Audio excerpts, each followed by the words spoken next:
Sid Mark was there, Dean, and he said, can you imagine, he said, I appreciate the award. He said, if I had picked Jerry Vale, I'd be home watching the Newlander trial right now. That was a great line, a great line. Ladies and gentlemen, you're looking at some fantastic disc jockeys.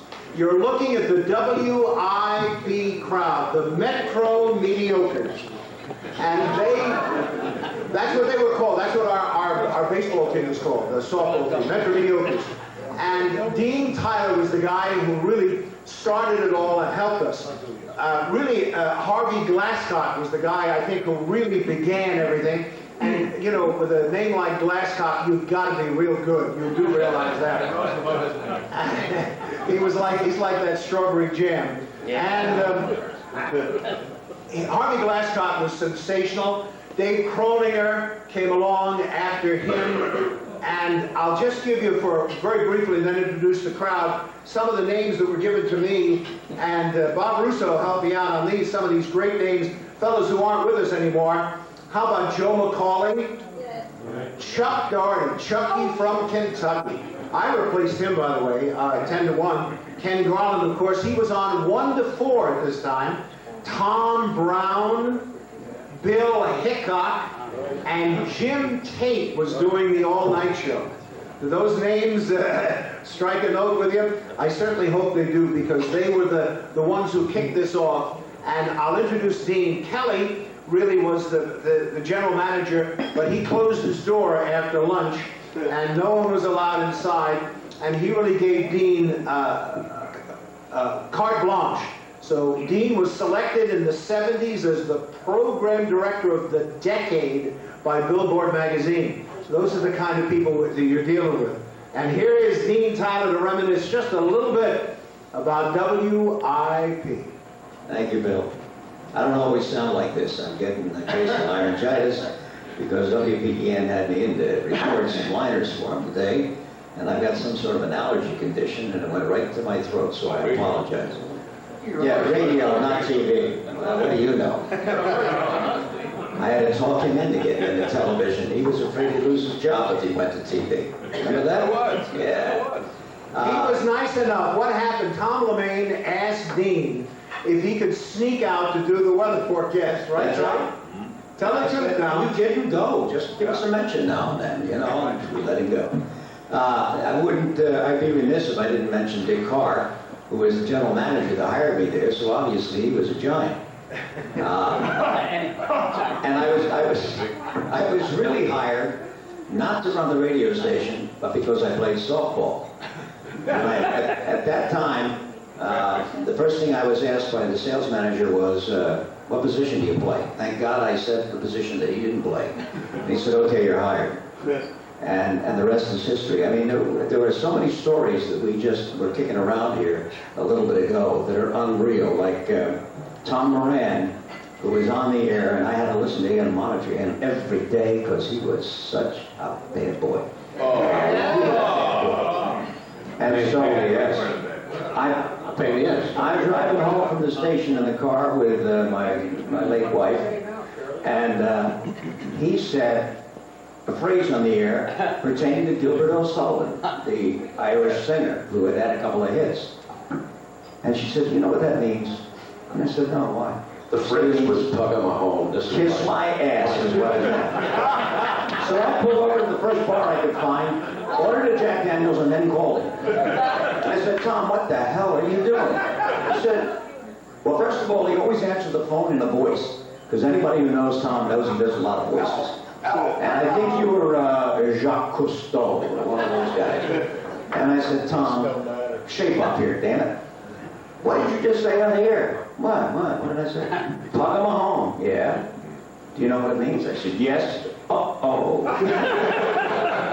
Well, I always claimed that tug on my home was a Gaelic phrase taught to me by my dad that meant take a bath, because we had Irish Spring deodorant. So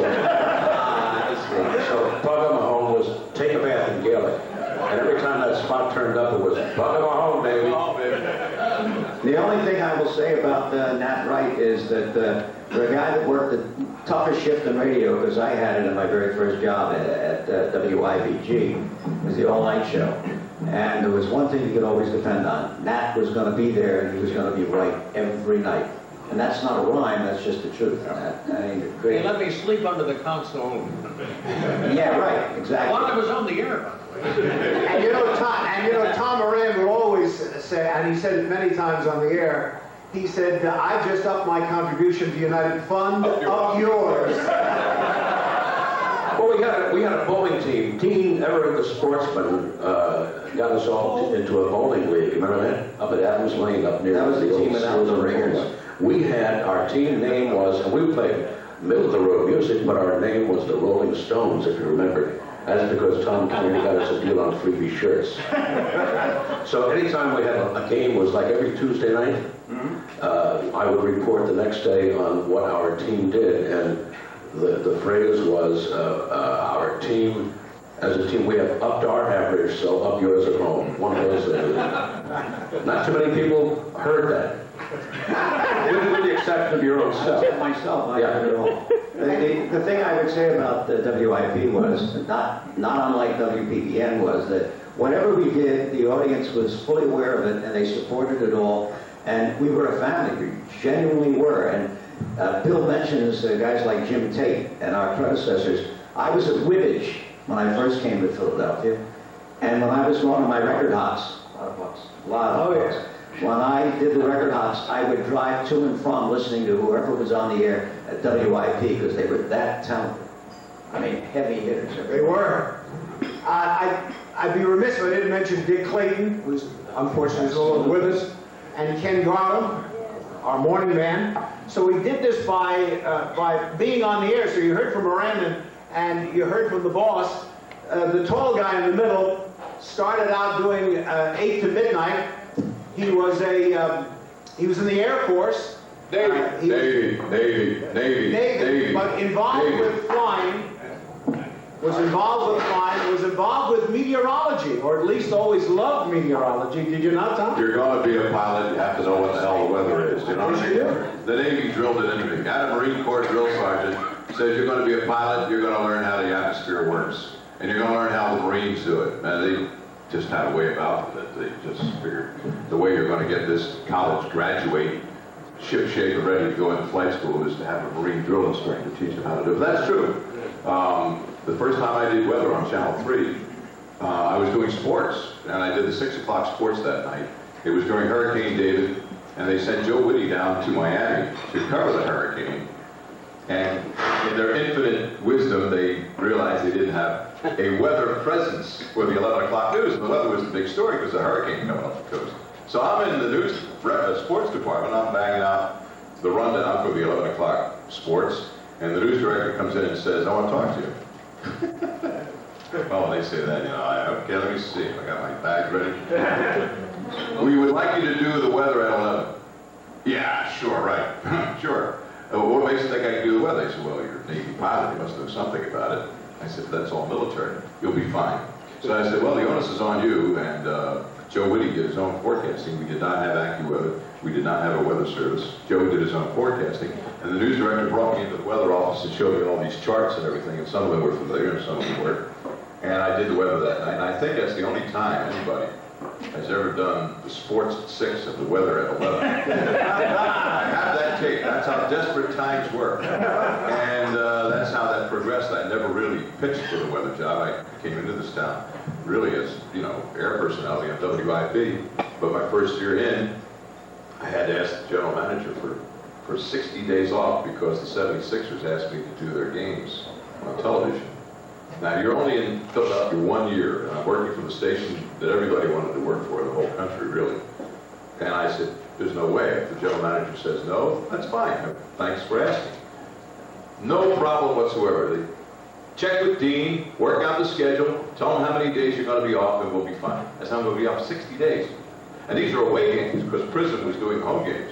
I mean, I would take the red eye from Seattle or LA or Portland, get back in time to go on the air. Tom was lots of times waiting breathlessly to make sure I would make it. And try that this day and age. And at the time, I had also was the Sixers. I was doing Sixers, Channel 3 Sports, and WIP. And WIP never got in the way of anything that I had to do. It was close. I would get off the air at 10:55. Sometimes I'd record the last two records, which he never knew. That's up to them. And I would leave WIP at 19th and Walnut and go to Channel 3 at 5th and Market and be on the air for the 11 o'clock sports. And I did that for a long time and never missed a beat. Now, there was also a case where I was doing Flyers highlights on Channel 29 and doing sports on Channel 3 at the same time. Fortunately, Channel 29, Channel 23 are half a block away. I did 2 live sports shows on 2 different television stations in the same half hour. Do you think anybody would allow you to do that today? No, but those, and you know, the thing was, WIP was above all of that. They didn't care whether you cross-promoted some other. As a matter of fact, the first couple of years I did the Sixers games, I was still doing 8 to midnight on WIP, and the Sixer games were simulcast on 1210. Which means I was on opposite myself. Really. Somebody was filling in for me from 8 to 11 while I was doing Sixers basketball on another station from 8 to 11. Think that would happen today? Yeah, because all stations are owned by one guy. But I mean, well, you're on 57 and you're also on Channel 3. Well, because we own all the stations. I mean, it's, you know, it's just... Actually, Tom, I can tell you why you got away with all that. You hear what Bill said earlier about Don Kelly's store being locked in the end? Yeah. I had access. I knew when to catch him. I didn't say yes to anything. After 3 martinis, We had a party. Whatever it took to make it work, Dean, thank you. Another gentleman in the building, Bob Charger, who worked with WIP, happy to have him with us. Some newsmen of note, unfortunately, they're not with us anymore. Gordon Thomas, John Paul Weber. Actually, I am John Paul Weber's illegitimate son through Sally Starr. I don't know if you know that. But, Bill, can I digress a minute? go right ahead. In honor of the late, great Dick Clayton. All right. Oh, yes, see it coming. A reading. If you'll join us this afternoon, this reading comes from the Eastern Delaware County. And the reading today comes from page 617. Romus, Frank, Roland, Brandon, Rolando, Michael. He would do this ad infinitum. Yes. And get to the bottom of the line, and he wouldn't halfway between the R's that he said. What the hell was he? I have no idea. How did he finish? No, the one that I liked was when he got to, he turned to page, whatever it was, and the name was Green.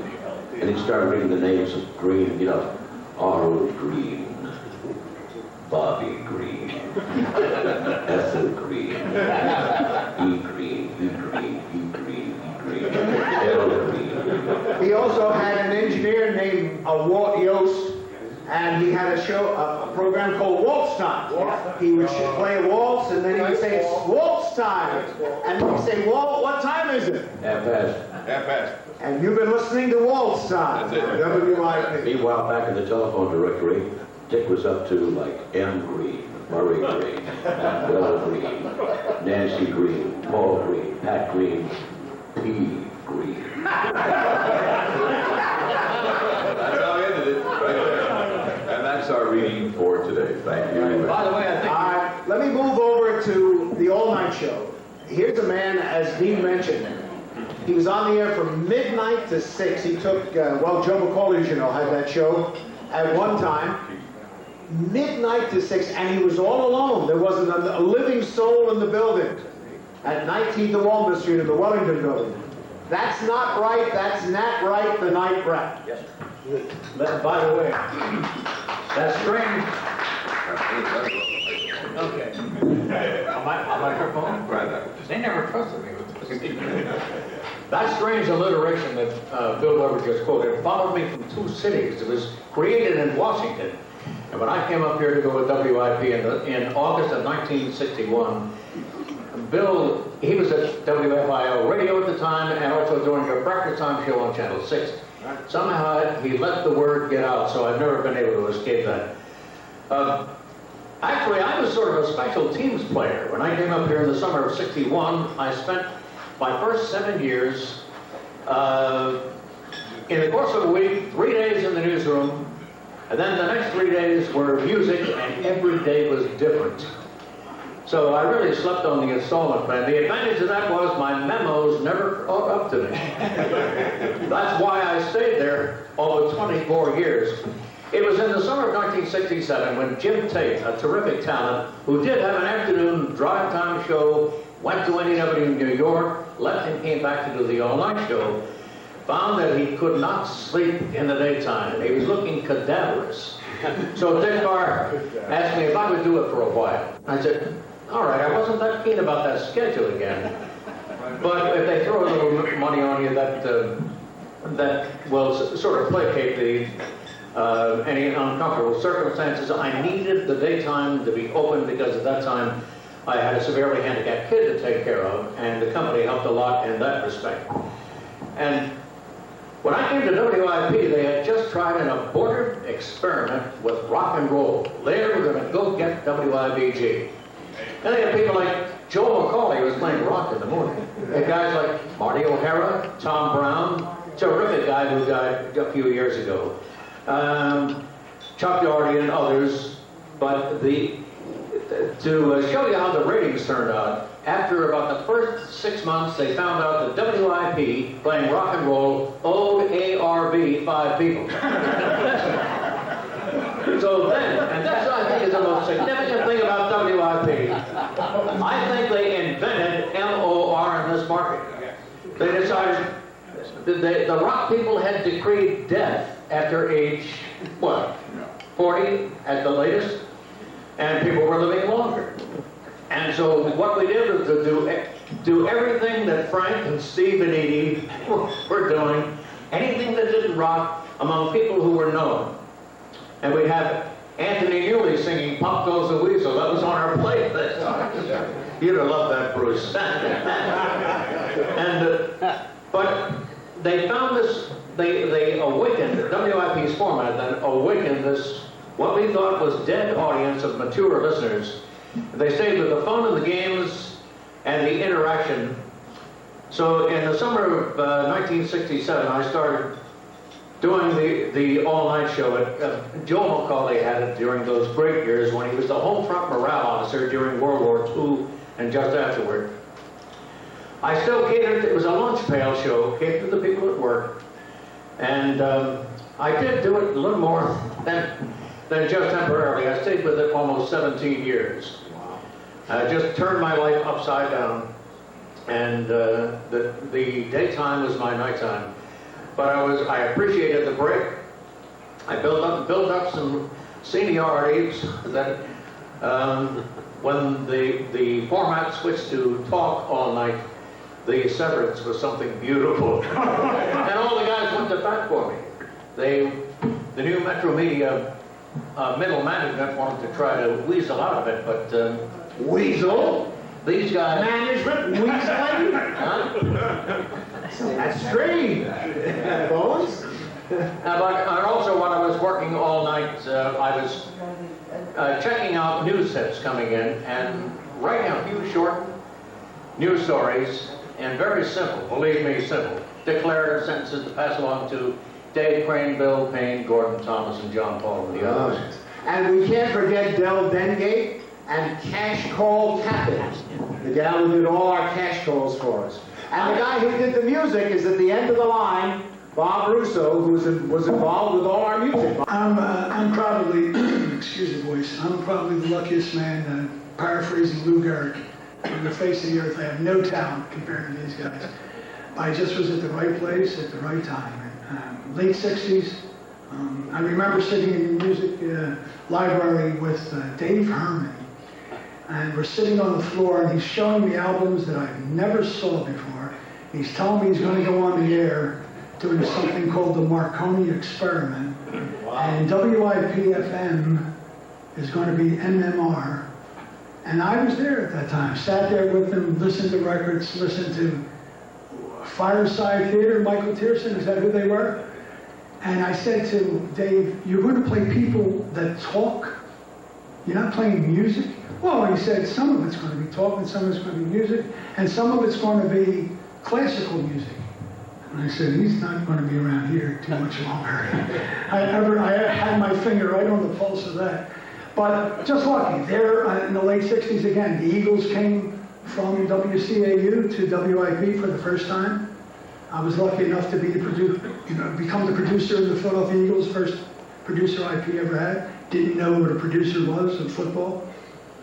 Found out, worked with Charlie Swift and Clarence Peaks the first year. But I think, yeah, and Al Pollard the second year was doing color, and Thatcher Longstreth was on the sidelines. But one last thing, let the guys who really have something to say talk. When I found out how great WIP was, is when I left it. When I went to WIP in the late 60s, we had 67 people on staff, AM station, counting part-timers and everything. And then I was lucky enough to go to New York. I only worked 2 markets in my life, Philadelphia and New York.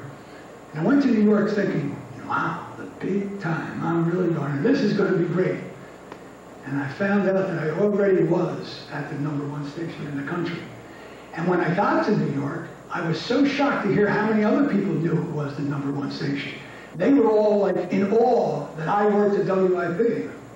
And I thought it was going to be the other way around. So when everybody complains about radio today and what's going on and all that, I'm not one of them. Business is business. But they don't know what they missed. They just don't know. Thank you.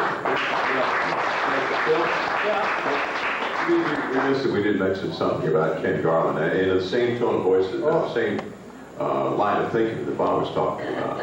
The thing that made WIP, one of the things that made WIP successful, I think, was, aside from the bad experiment that Matt mentioned about playing rock and roll music, it was never the all-new WIP. WIP fused into what it eventually became and what it continued to be.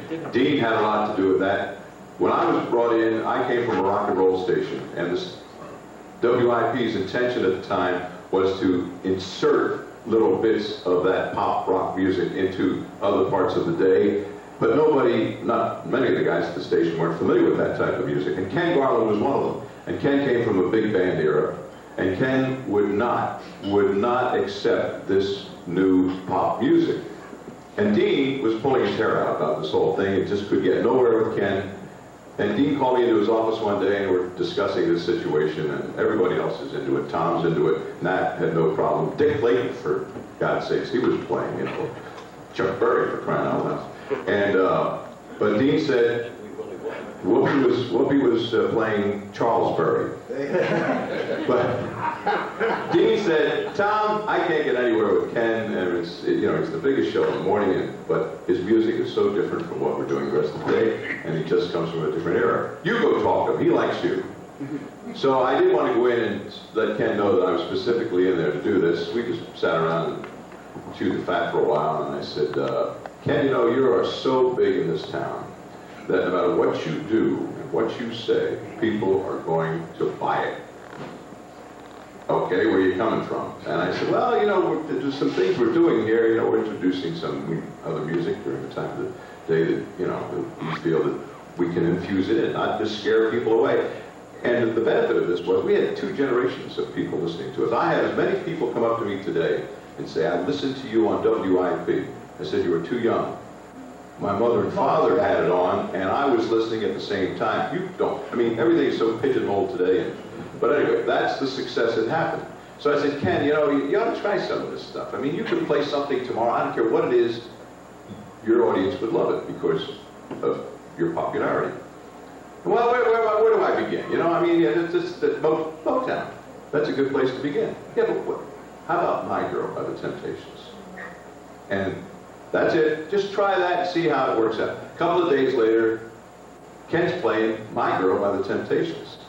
And Dean comes up to me and says, what the hell did you say to him? I said, Dean said, if you don't play My Girl by the Temptations, you're fired. But that's how that all evolved. There was never we didn't want people to think that we were changing. And we never did. And damn, that was a great policy. And as a result, we had mom and dad listening at the same time we had brother and sister listening too. And we were getting, what, 14s, 15s, you know, today you're lucky to get 2, 3, 4 share. And we were just pulling, and that was the reason why, and to this day, as recently as 2 days at the Flyers game, I remember you from WIP. The kid's 20 years old. He was a baby, 25. I said, no, you weren't listening. No, Mom, Dad is, and I had the radio on. And as a result, there's 2 generations listening. Any questions out there? Let's open it up to anybody who want to ask any questions about our WIP DJs. We're in the back. How about the Act 5? Well, he never worked for WIP, but that was way, way back. That was before the new WIP sound. Hey, Bill? Very, very quickly, though, just let me do this fast, but talk about money. Ben Gimbel worked with his brothers, Gimbel brothers. They owned WIP. They were told to sell the station. Ben Gimbel got a group of people together. A fellow named John P. Crisconi, a guy named Spatola from Spatola Wines, a guy named Bob Hope, a comedian, a fellow named Jim Leeming, who was a sportscaster, and they bought WIP from Gimbel's for $1.5 million. Several years later, John Kluge was starting Metro Media. He bought WIP for $3 million. Instead of paying them in cash, he paid them in Metro Media stock. Metro Media stock for $3 million worth was running around $2 a share. Metro Media split 5 times, and when it closed, it was selling for $725 a share. After it had split 5 different times. So a lot of those guys, in fact, John P. Crisconi had more stock than any other person in America who wasn't on the board of directors. So they put him on the board of directors because he was a car dealership in South Philadelphia. Any of these smart DJ guys up here that invested in Turn your microphone on. Not one of us bought 1 share. No. So how dumb can we be? Hey, Tom, your mic technique still sucks. But to show you how Tell them about your zoo program. the zoo. That was on a whole other station, buddy. Come on, that's like WSTV, aka KYW. Nah. But let me tell you something about talking about money and IP and making money about how they spend it. In 67 or 68, I can't remember. Every year, though, every advertiser on the air was taken for one night to a big gala. It was the hottest ticket. You couldn't get it unless you were invited. The double-decker buses would come through Philadelphia, pick up everybody, and take them either to the Downtown Inn. But the one I'm thinking about is the Cherry Hill Inn. Yes. Everybody who was anybody in the community was there in advertising. IP, the bar was open all night. Dinner was exquisite. And at the end of the dinner, Dick Carr, I believe, got up and there was a stage with the curtain closed. And he said, "We thank you all for being here. We thank you for being sponsors. And now for your entertainment, the Count Basie Band and Tony Bennett." And it opened up, and that was the night. That's how WIP spent their money. He's right, he's old. Because he put on great parties too in years after And that. it was I heard it was John Kluge who called Tony Bennett and said, "Be there." Well, just to give you a little insight into John Kluge, he owned WNEW, where I also worked, as did Bob. And William B. Williams, who's a legendary broadcaster in radio, was one of the nicest guys you'd ever want to meet. He was non-confrontational, but he never did anything that he could get away with not doing. And the reason he did that was he'd call Kluge on the phone and say, "Dean's giving me a lot of crap about this. So what am I going to do?" The general manager said, "John Kluge doesn't like what you're doing to William B." So I'd have to back off. But this was typical of that radio group. They were all intimately involved. John Kluge used to come to Philadelphia to visit in person with the management of WIP because it was his favorite radio stations of everything he owned, radio and non-broadcast. And John was quite a man. And Kluge would introduce us at the Crisconi party that they had at the White Marsh, where Crisconi had a house next to the White Marsh Country Club. And his first wife was his age, rather stout lady. That was his first wife. His second wife was a blonde who was his secretary, about 35 years old. And his third wife was about 27 years old. Told you he was a hell of a guy. Yeah. And I saw him not too long after he divested of all the Metro Media Holdings because he thought pagers might be a good idea. Was it ever? Cell phones, yeah. And he had cell phones and pagers, so he sold everything. I mean, liquidated, right? Everything. Metro Media, and it was a pretty large holding at that time. And not too long after that, he was #1 on the Fortune 500. When I ran into him at Madison Square Garden, right after the Fortune 500 issue came out with him on the top, I said, "How are you, John? Good to see you again." As Dean said, our favorite station, your favorite station was WIP, right? Oh, always. Well, aren't you glad we're able to put you where you are today? And he said, "You're right. You're absolutely. I don't think there was a bigger grossing station in the country than WIP was." Absolutely. They had $100 bills for every memo I put out. And it all. Matt said something I have to refer to. He mentioned Be one memos. rich dude. I was the king of memos. Because the one thing that I found that we don't do in broadcasting, which is a communications business, is we don't communicate well. So I figured I can't talk to every guy every day, and then I have to listen to their retort. I don't want them to do that. I want them to know what they got to do, and just go ahead and do it. And I want to have proof that I told them. So I put out mega memos. This I used to save every memo. This every memo. He had a stack. I'm as tall as I am. He wasn't one made day, sure he knew. the fire marshal comes up inspecting the building. Comes to the jock's room, and he looks in there and spots the one desk. The stack must have been 3 feet high. Memo City, man. And he goes, "What the hell's that back there?" Dean says, "Well, it's one of our guys. He keeps my memos." He says, "It's a fire hazard. Clear it off or you're shut down." And his favorite remark was keep it light, tight, and bright. All right, thank you. Any last questions? We're gonna, in the back. Wasn't Brookshire and Cunningham part of it, the WIP a few years ago? At one time. Yeah. This is after IP was sold for $6 million to the Snyder family. Brookshire had a small interest. It gained about 5% or something like that. WPEN could have bought WIP for $6 million. They bought, 25 years later, FLN for $42 million. They could have bought WIP for They're still trying to catch up. Yeah. Cal. You want to tell the legendary story about Judy Collins and how that became? I have that treasured picture of Judith Collins sitting between you and me. One of my few moments of class. Right there. There's it. It's on. It's on. You can tell, you know why I worked the shift I did. I never know how to handle one of these things.